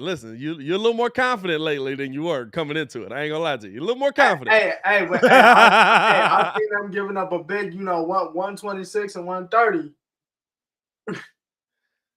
Like, you're more confident than me. I think we could be talking about the Nets being a 1-8 upset. Which would suck if I'm not mistaken, because I think that means the Bulls get them in the next round, right? I mean, if they get them, listen. At minimum, no, Boston would get them. At minimum, we have said it could very possibly be 1-2-3 Cancun on both sides. 1-2-3 Cancun. Hey, see you in the beach, man. Like, so I mean, it is what it is. But at minimum, I know Brooklyn doesn't play defense, so we got a shot. I think it'll either go 6 or 7. But if it does happen, I got it. I got the heat coming out with that, man. I got to roll with my team, man. Hey, looking at the rest of this, man, appreciate y'all for tuning in and rocking with us, man. If you guys are in here, hit that like button, subscribe to the page. We do talk Chicago sports on this channel daily. We also talk the national sports on the daily show. Appreciate y'all for tuning in and rocking with us on that as well. The 4-5 matchup right now, the Toronto, or no, we gotta go to us. Bulls Bucks. We've kind of broken it down. We've kind of talked about it. Bucks are 51-31. They've beaten us every game this season. Bulls have had a couple of games where they played them close. I'm gonna be honest with you. In those couple of games where they played them close, I think that's gonna be more of how the playoffs go. But I also think that's probably going to be how a lot of those games finish because, like I said, we're going to be saying this all week. Don't expect to get any calls in this series. Do not expect. Giannis is not fouling out. Drew Holiday is not fouling out. These guys are the NBA champions. They're not going to call that many fouls on them. Fully expect it. Come in knowing, hey, we can complain about it. We can be like, hey, y'all hold us. They probably did. They did. But still, you have to be realistic about what you're going to see here. I'm gonna keep it a bean with you. And don't expect to get no calls in the first 2 games. At all. In Milwaukee? They called nothing in Milwaukee. They called nothing in Milwaukee. I am telling you this now. I am a witness. Giannis Antetokounmpo literally elbow dropped Jimmy Butler on the floor. they got a turnover, got the layup, and won the game. Y'all not getting no calls. It's just like, hey, ref, you didn't see that call? And then like somebody come up behind him just with the bottle ready to bow. No call. It's clean. That's clean, baby. There's no blood. A little blood? You got a little blood on you? It's clean. Legitimately, dog. Who got hit in the mouth? Somebody got hit in the mouth for real and was like leaking in one of the games, and the refs didn't call a foul. Like, don't expect a foul call to come. But what are you expecting? What are you expecting in this series, dog? Somebody, but like, I'm expecting the Bucks to get it 4-1. It just depends on if the Bulls make it a tough 4-1. Like I said, to me, if you want to come out and say that they got a shot to win a series, cool. But I need to see that. Like, Zach, you said you want max money. It's time. Yeah. Kobe, you said you want to be that dude off the bench. It's time. Like I know what I'm gonna get from P. Will. I know P. Will is gonna be on Giannis, but I also know what Giannis is gonna do. That's why I'm not like I'm not tripping when Mike said P. Will is this, P. Will is this, P. Will is this. The other matchup I'm interested to see is that Drew Holiday versus DeRozan. Do they even like? I know I talked about them matching up in the fourth quarter, but does Bud go that early? Where it's just like, all right, this basically gonna be a game, and then technically in that first game, what is the mismatch gonna be? What is it not gonna be? But at minimum, I got the Bulls getting that game. You know what? I'm gonna give them two. Okay. Unfortunately, I don't think that it's gonna be, but I do think the Bulls can get one in Milwaukee. And I think the Bulls can get one at home, but I respect champions. I'm not one of those people that says, "Oh my God, they won the NBA champion because Kevin Durant's toe was on the line," and because like they did get to the next round because of that. But you can't win if or you're not a real champion because you didn't play against everyone when they were healthy and you lost this and it is what it is. They are the NBA champions. They have championship level experience until you knock them off. And here's the thing. The Bulls have a history now, not this Bulls team, but the Bulls franchise in general has a history of knocking off NBA champions. Detroit, Miami. Be cool. We got to relax, brother. We've got a history of knocking off NBA champions, but I don't know if I see it in this one. It would be a pleasant surprise. I think if you get through Milwaukee, the difference in this team is that those other teams that knocked them off weren't nearly talented enough to keep winning. If you beat the Milwaukee Bucks, you're talented enough to keep winning. A Bulls team with confidence is a very dangerous team, which is why in these last two games you saw Billy Donovan playing a lot of people with confidence. And I think that a Bulls team with confidence can do a lot here, dog. I really do.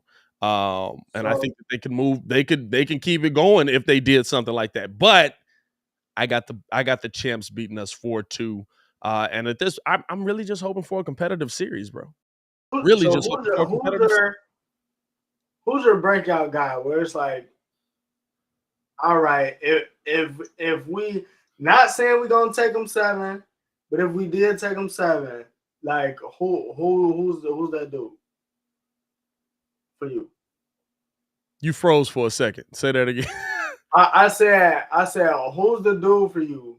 Where it's like, in your head, it's like, I'm not saying that we're gonna take them 7 because I just said we're gonna take them 6. But if we did, yeah, this dude is the reason why. We did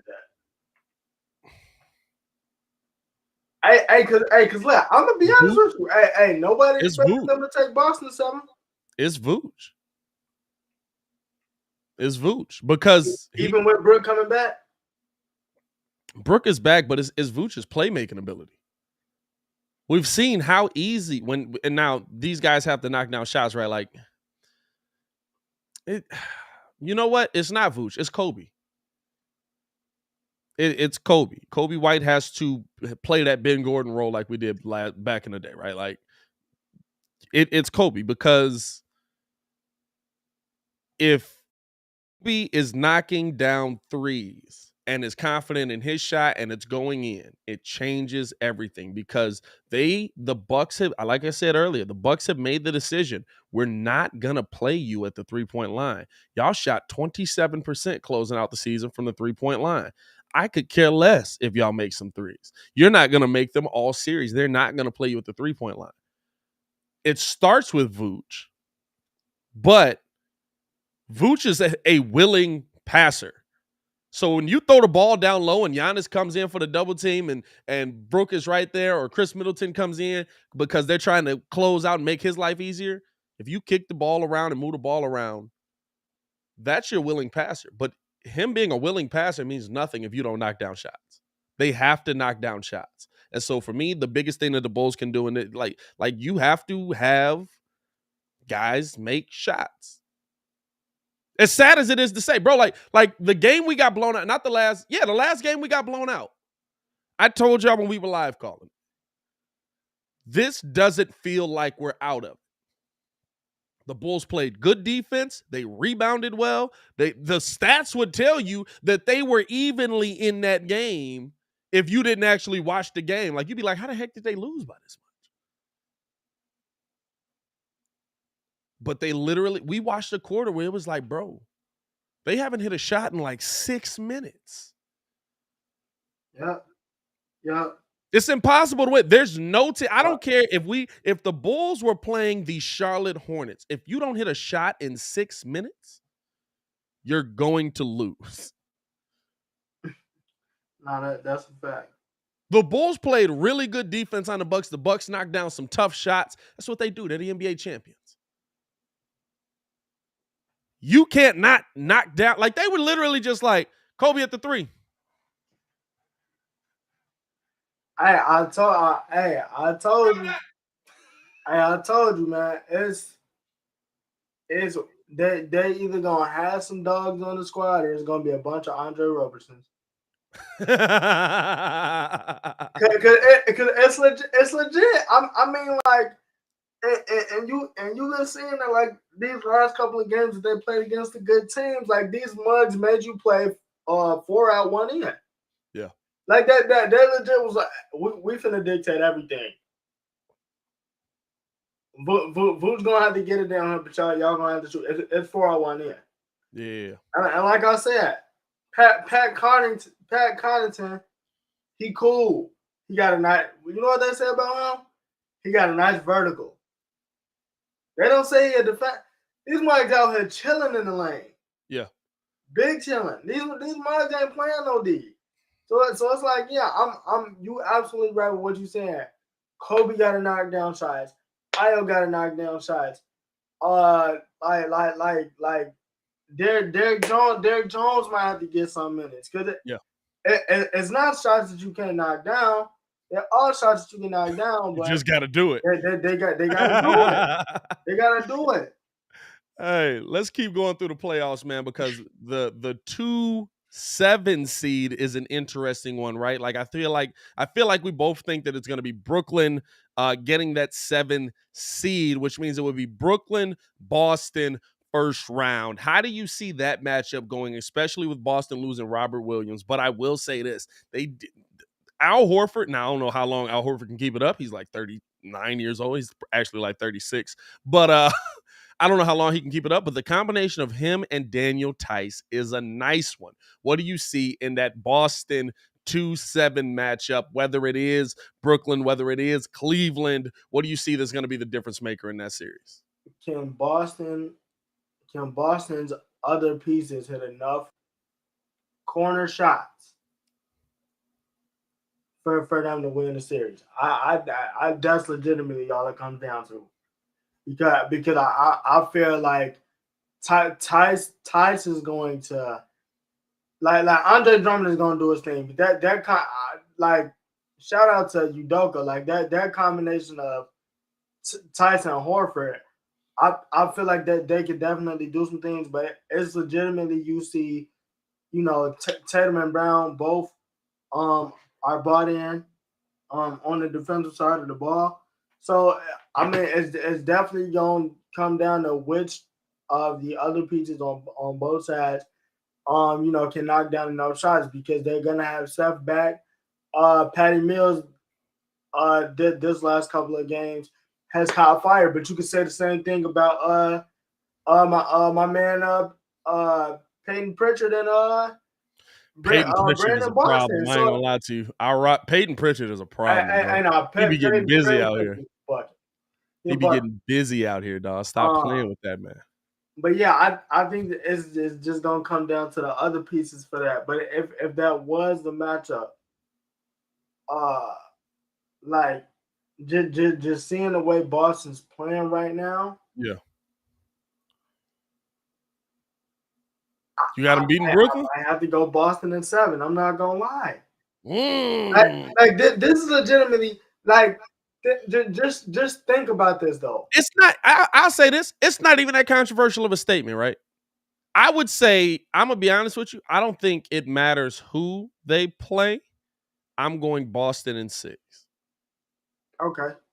I just think that Boston matches up versus Brooklyn better than any team in the league right now. Like, you're not stopping KD, but I've got guys that can do similar things on the other end. You're not stopping Kyrie, but I've got guys that can do similar things on, well, not really similar to Kyrie. Kyrie's kind of like an anomaly. Kyrie is him. Kyrie's He's him. Kyrie, bro. But he's on the court. It's just like, yeah, it's amazing. But Boston is the best offensive and best defensive team in the NBA since the All-Star break. The All-Star break. And that means something. And they've beaten this Brooklyn team already. And they've beaten this Cleveland team already. And they can do a lot versus them. And I think if Atlanta and Charlotte find their way in there, okay, we talking 4 now. Like, now we talking about Boston in 3. Mm-hmm.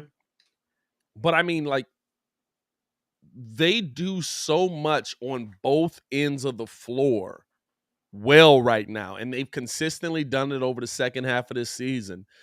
I could see them knocking off Brooklyn. Mm-hmm. And I think that's the toughest of the 4 matchups in there. And to me, I'm looking at it like this. Like, when have you seen, first of all, the last couple games, I think they had it was like what 50 makes on 28 assists one game. Yeah. What they did against y'all, but then not even that. It's like, fam, Jason Tatum, Jaylen Brown, and Marcus Smart are legitimately on a string defensively. And the crazy part is this.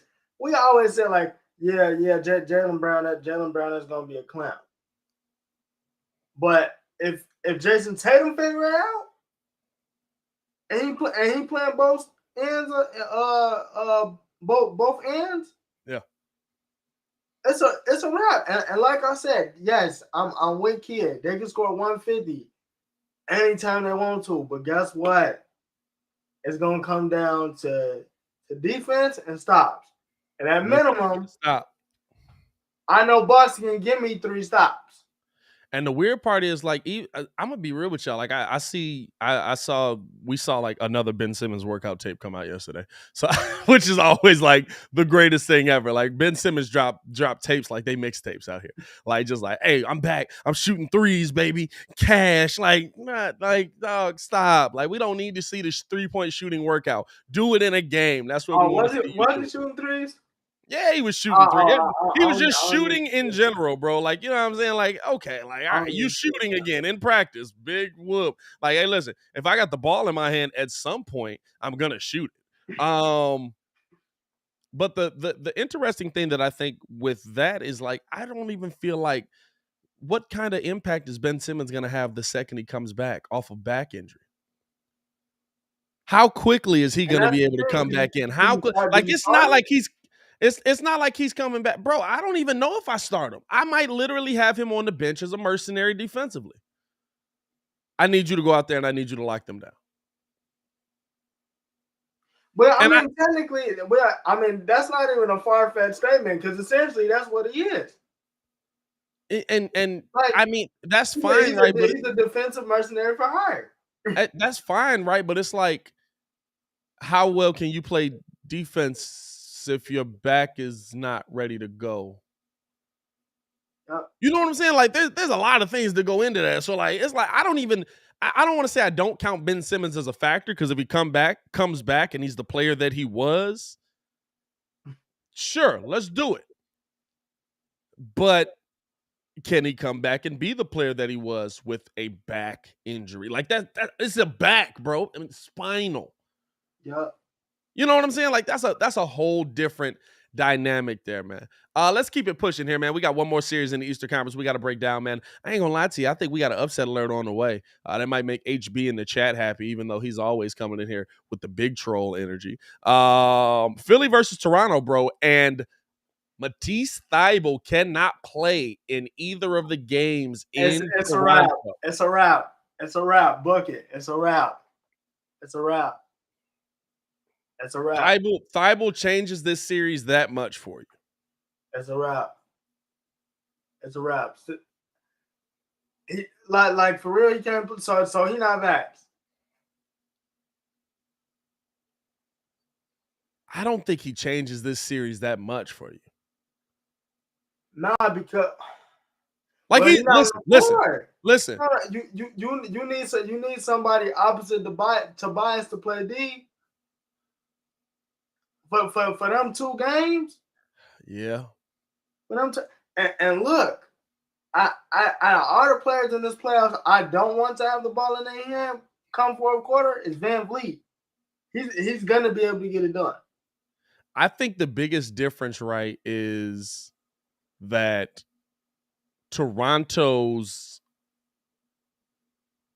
X factor in this of them like going really, really far is probably Scotty Barnes being confident.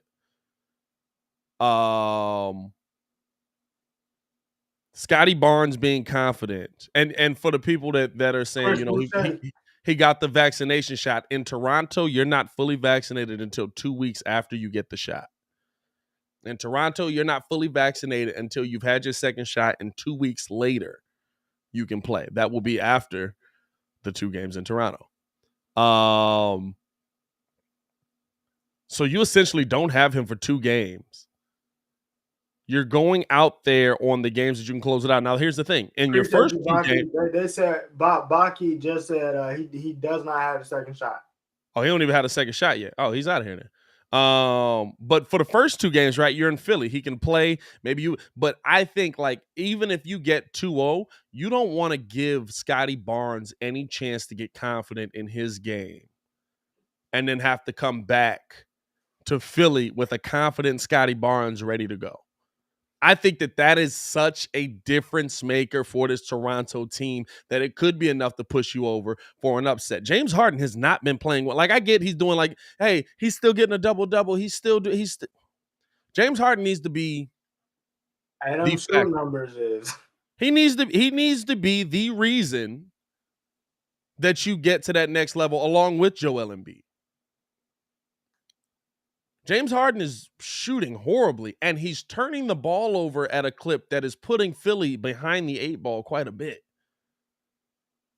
5 turnovers a game he's averaging after those first 4 games. Crazy. Sam, call me crazy, but I'm crazy. I could see an upset here. I'm telling you. They have the ability to run them out of the gym. Bro, and that's why I'm mad that we didn't get 5. I ain't gonna lie to you. Everybody was like, Philly would have ran us out. I was like, it would have been. And what? I said Embiid would have ran us out. Embiid might have ran the Bulls out of the gym. I can see that. That whole team? Nah. You got to prove that to me. No title? You said what? Like, yeah, that's a whole different thing, bro. That's a whole different thing. Bro, because that means, look, no Thibault who on Siakam. Because, Siakam been hooping. You probably got Ben on him, right? Or not Ben, I went back there. You probably got Tobias on him. So who on Scotty? Maxey? Come on now. Who else you gonna put on him? Well, that's the mismatch then. He just gotta exploit it. You gotta exploit it. Like that. That's what I'm saying. Like, here's the thing. In Philly, he can play. Going to Toronto, he can't play. And you'll have them. I think in Philly, they probably get the first 2 games. But the worst time to confront a team is when their back's against the wall and you're missing one of your dogs. And look, the Raptors know how to win. Now, I think the difference here is like Joel Embiid's that good. So for me, like, if you go into Toronto and you get game 3, just based on the fact that Joel Embiid is that good. Oh, I'm not mad at it. Series over. If series over. Game, set, match, gentlemen, sweep. If he says, but if they get game 3, and Scotty Barnes plays well and builds up a little bit of confidence, there's a crack in the armor. No, you're absolutely right about that. Well, my thing is, it's interesting, right? Because Danny Green guarding him. That ain't a good look. I ain't gonna lie to you. Danny Green might get cooked by Scotty Barnes. I'm not see, yup. I told you he the 2K dude. I always say he open, but hey, but not like if he you know what I'm saying? If Joel said he's the MVP, now is the time where you go show me that you absolutely that dude. And Muggs is making a mistake by voting for Jokic. Cause now you got to do that's down for 2 games. So I mean we gonna see what you got. We're gonna see what you got. But like I said, that's the most scary matchup because they know how to win. And out of all the people I trust, Fred VanVleet is gonna get it done. Dog, that's crazy, bro. That's a fact. I trust Fred VanVleet more than I trust anybody in this series. And I think that Toronto's a better coach team. By the way, Nick Nurse coaching the Lakers next season? Why would he leave? They got to get him a mafia type deal or something. Why would he leave? Bro, right. You got to be like, hey, listen, we'll cut you into the family. What? Like, why would he leave, bro? Like, everybody keeps saying that. I'm like, fam, he has a team that's coming up, and Scotty Barnes legitimately could be that dude. And everybody on his team is young. Why would he leave? He's also got a ring, and he's king of Toronto. Like, unless he just want to be in the Heat. Like, I don't get why he would leave, man. That's the first round matchup, man, for the Eastern Conference. I think we covered that pretty well. We got to head out west as well, man, because we got the same kind of situation here, man. We got Phoenix sitting at 64-18, best team in the NBA by a lot. Fam, 11 games. Bro, who's two? Who's two? It's 12 games. 56-26. It's 12 games. They're better than the next best team, bro. That's crazy. That is crazy. But I mean, listen, who do you see them matching up with? I think I said I got the Timberwolves finishing out 8th. That's a sweep. Nah, that's a sweep. Man, look. I don't even give it a gentleman. I'm gonna be honest. I don't even give it a gentleman's. I don't even see the challenge until the West Finals. I legitimately don't see nobody because look, now this is the thing.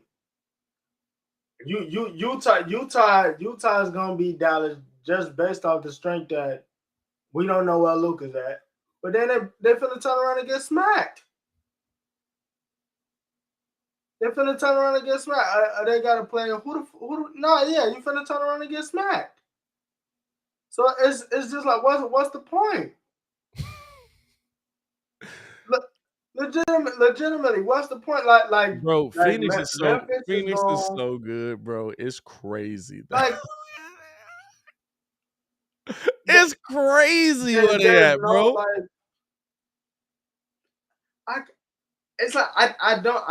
I can't explain it because it's just like they're so good. They're so like.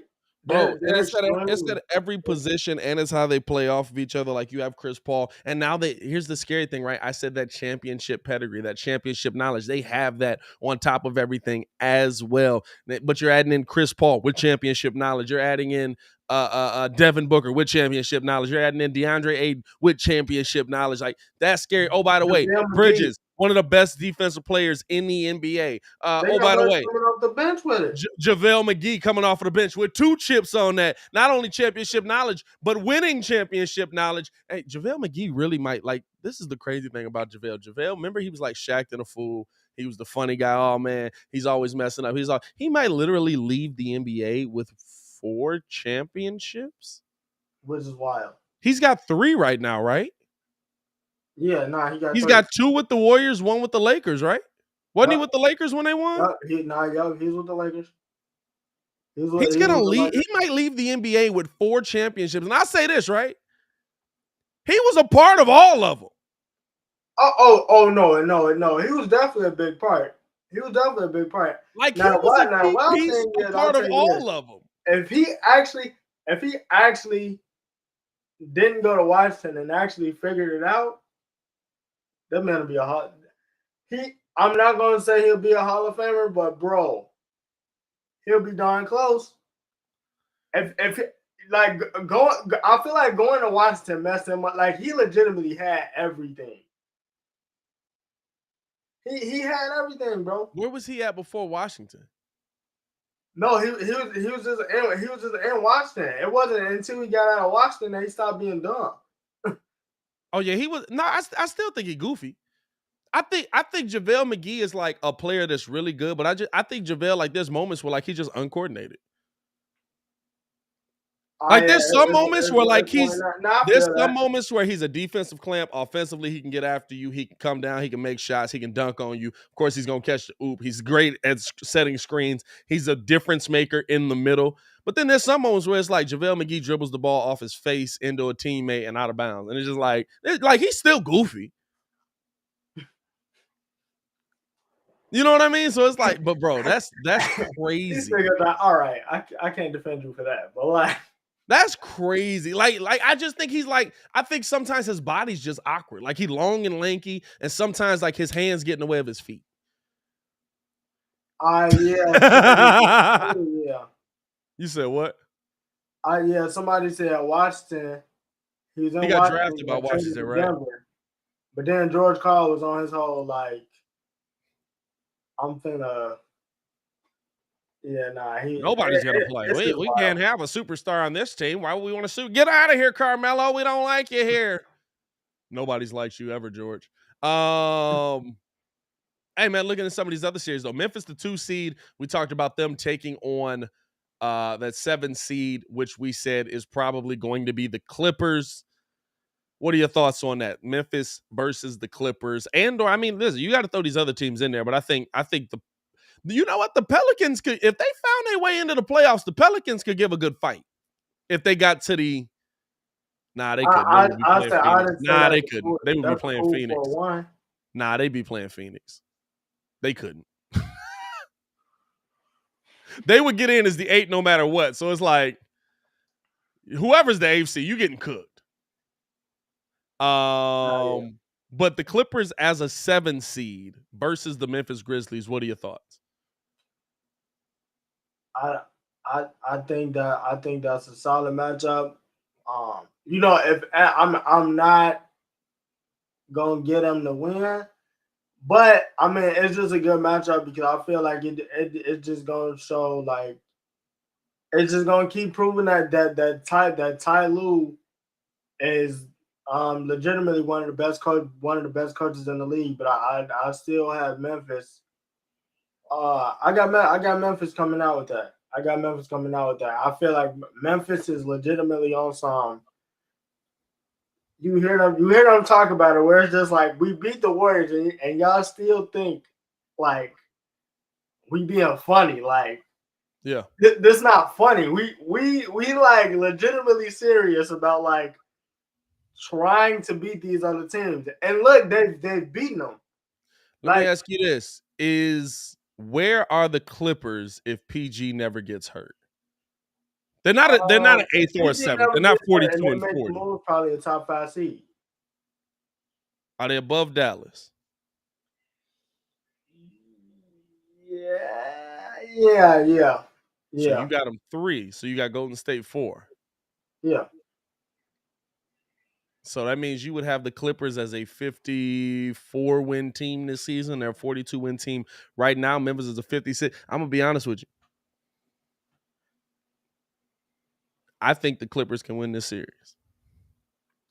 Word. I think the Clippers can win this series. So what's up? I think that Memphis is ridiculously tough. I think that Memphis is a ridiculous basketball team. I think that Memphis really is the best challenge for the NBA Finals just because they match up with Phoenix really well with all the players and all the shooters they got. And Bane is just freakishly large. But there's something to be said about being there. I absolutely believe in experience. And experience on a team with like nice players is one thing. Experience on a team with Paul George playing at a high level is a completely different thing. I think this goes to 7, which I think hurts Memphis long term because now you're tired. You're trying to get through this, blah, blah, blah. I think they can still get there, but I think you're working a lot harder. I think this thing goes to 7. I think the best thing the Warriors did was the fact that they dropped a 3rd because you have to fit. Who's going to guard PG? Dylan Brooks. Cooked. You think that's a cut? Cooked. Paul George is ridiculous. Yeah, like I think because like Paul George, this is the thing. Like Paul George, it gets a lot of the clips because Kawhi be letting them take like the game-winning shots on a switch. Hey, wait a minute. Time out though. Nah. Kawhi is dirty for that. Kawhi know what he be doing. Kawhi know what he be doing, bro. Kawhi know what he be doing. Kawhi don't even take the screen. Kawhi be, oh, that's you, PG. But y'all saw last year how, like think about how ridiculous Phoenix is. And it's not to say Dylan Brooks ain't nice. It's just like, think about how ridiculous Phoenix is. And think about what we saw from Paul George in the playoffs last season versus that team. He proved me wrong. This team is better. This Clippers team is better. Oh, yeah, no, most definitely. So for me to look at last year's team and say, hey, listen, like y'all got some nice pieces. Reggie Jackson was cooking. And I think Reggie disappeared in that playoff series too. But Reggie Jackson was cooking. He was doing it, blah, blah, blah, right? Like coming down the stretch of it, the Clippers match up really well with Phoenix, as Memphis does as well. But I think that PG can be a difference maker versus Memphis because I don't think that they've really played a player of that caliber on a consistent basis. Because who they play in the playoffs last year? They didn't make it, right? They lost in the play. No, they played the Jazz. They played the Jazz. You're talking about Memphis. Memphis, yeah. They played the Jazz. That's right. Because they beat the Warriors. Yeah. They haven't played a player over a 7-game span of that caliber, and I think the adjustment to that is going to be huge in this series. I think Memphis can still win it, but I think we're looking at a 7-game series here if we're talking about Memphis versus the Clippers. You been on point today, man. I can't. It's tough, dog. Robert Covington, Norman Powell's back, by the way. Nothing that you're saying. Norman Powell's back. Nothing that you're saying. It's a fact. They got a way better team than they did last year. Yeah. And made it to the West Finals and won 6 games. Yeah. Yeah. Hey, I definitely think it can go 7, man. If you could take Phoenix to 6 and they coming back with basically the same team, you could take them 7. So it's going to be interesting to see, man. Hey, listen, I'm not going to lie to you. I almost, like, unless the Bulls go on a run, I almost hope Phoenix win this season. Now, I want to just for because if they don't, Suns fans have to hate their life. Every time you get a team that's an NBA Finals contender, they lose. Has Phoenix ever won a championship? I don't think Phoenix has ever won a championship. Man. Hold on. Hey, I didn't even finish it. Hey, I said, have the Suns ever? And the next thing says, won a championship? No, 0. Google wildin'. Wait, so that's a no? Hey, Google said no, 0. Wow. Google, you gotta relax. Hey, let's look at this. Let's look at this 3-6 matchup, man. You got the Golden State Warriors versus the Denver Nuggets. What are your thoughts on that matchup there, my boy? How do you feel that one turns out? Who do you think? I mean, I think Denver is ridiculously tough. I think Golden State's tougher though. And they championship. Y'all already know my thoughts on championship experience. Like Golden State, I feel like they're finna work Denver out. Yeah, nah, we I give 4-1. We on the same accord. We on the same wavelength. I got them actually. I got Denver winning 2, but I have Denver winning 2 games. Yeah. But yeah, I got Golden State should win that. Steph is getting ready to come back. Clay finally looks like he's informed. I mean, you got Jordan Poole. Hey, didn't he just get what he just get? He just got 41 last night. Yeah, like hey bro, he looked like he ready to go. They ready to go. They're ready to go. Bro, So, I saw his stat lineup. It was like 7, 15, 12, 15. I was like, good Lord, dog. Like, what the heck is going on with this mug? Where's this Clay? Yeah, I got Denver getting cooked on that. I feel bad for Denver too, but like, I mean, do you think one? I don't like Mike Malone as their head coach. At some point, I don't know when we're gonna talk about because that. he don't be out there doing nothing. Yeah, Bro, last night at some point we got to talk about like when the heck is he gonna get out of there? Frank Vogel got out of there, and he just won a championship 2 seasons ago. I mean, I don't get that. 41 last night, dog. I don't get that one at all. But I mean, do you think that you could see a scenario where Jokic gets out of there? Like I told y'all, European players usually don't leave. They take that like loyal to their country and they bring it to the NBA and they turn it into loyal to the city that they live in, right? So you rarely see them mugs just be like, nah, I'm not gonna re-sign here. You'll usually see them get traded away. But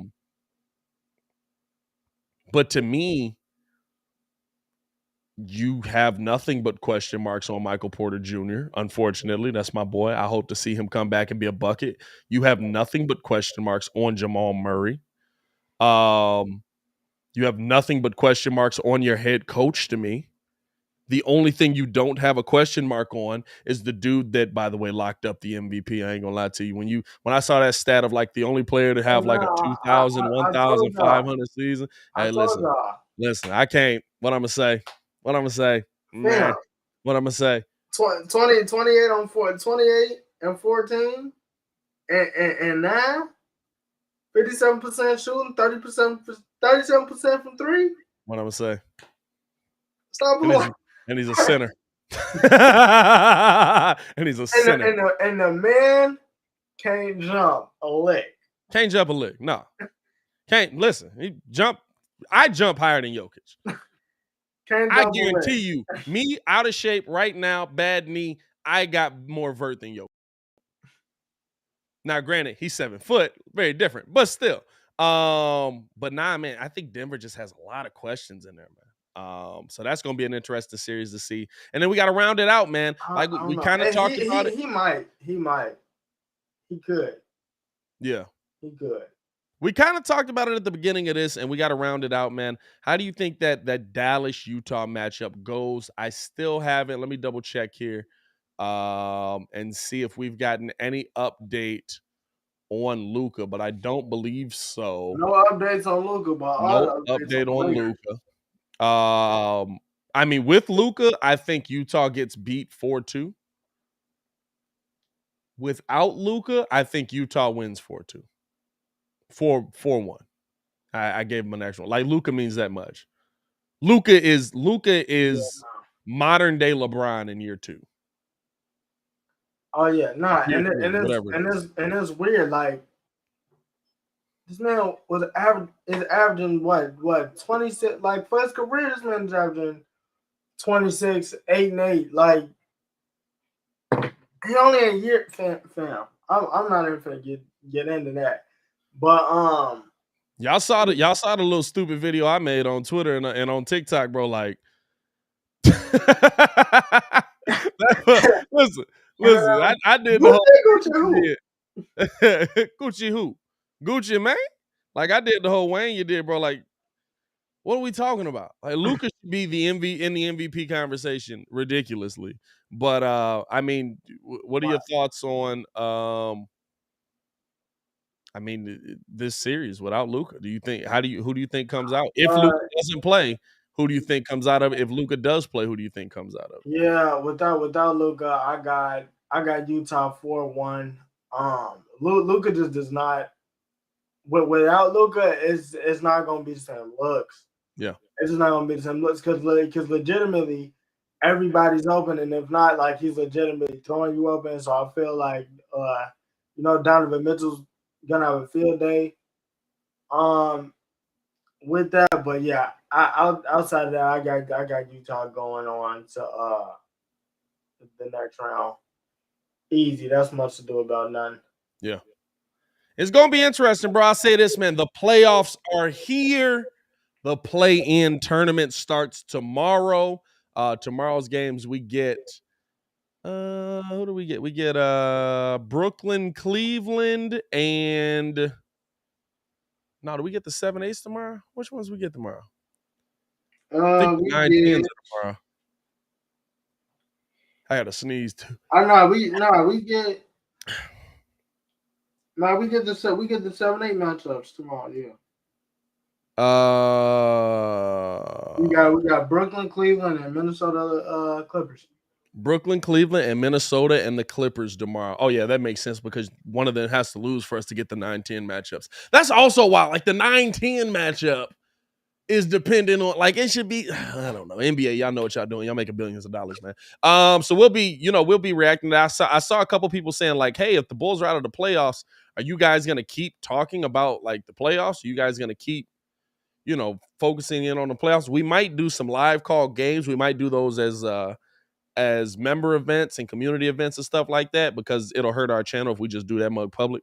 But we also would do we're still going to be breaking it down. I mean, we're going to be doing a daily show every day. We're going to have to talk about the NBA playoffs. That's going to be the major story. So if you guys rock with the daily show, man, it's like 130 something people in here. Hit that like button. First off, subscribe to the page. We're giving away the Ayo Dosunmu jersey at $13K. We're going to start qualifying people in the playoffs. We've already got 2 qualifiers. We're at 12-6 right now. So we're going to qualify 2 more people for getting to 12-6. When we get to 12-7, we'll qualify 2 more, so on and so forth until we get to that 13K and we'll finally give it away. So subscribe to the page, man. Share up the content. Appreciate y'all for showing that love to us, man. And, hey, the Bulls in the playoffs, baby. The Bulls in the playoffs, man. Playoffs? I just hope we can win a game. Hey, man, as always, it's your boy, Pat the Designer, back at it again, joined by the man, the myth, the legend, Stefan the Don. Make sure y'all get in tune with all the content we got coming today. We got White Sox content. We got some Cubs content dropping too. And we're going to have some Bears content. Bears video dropping. Time is it 1 o'clock? Bears video dropping about 1:30, so be on the lookout for that as well, man. Hey, yo, as always, man, y'all stay safe out there, Chicago. To continue watching rest of our content, subscribe to the page and go check that out and click the links in the description below. Peace.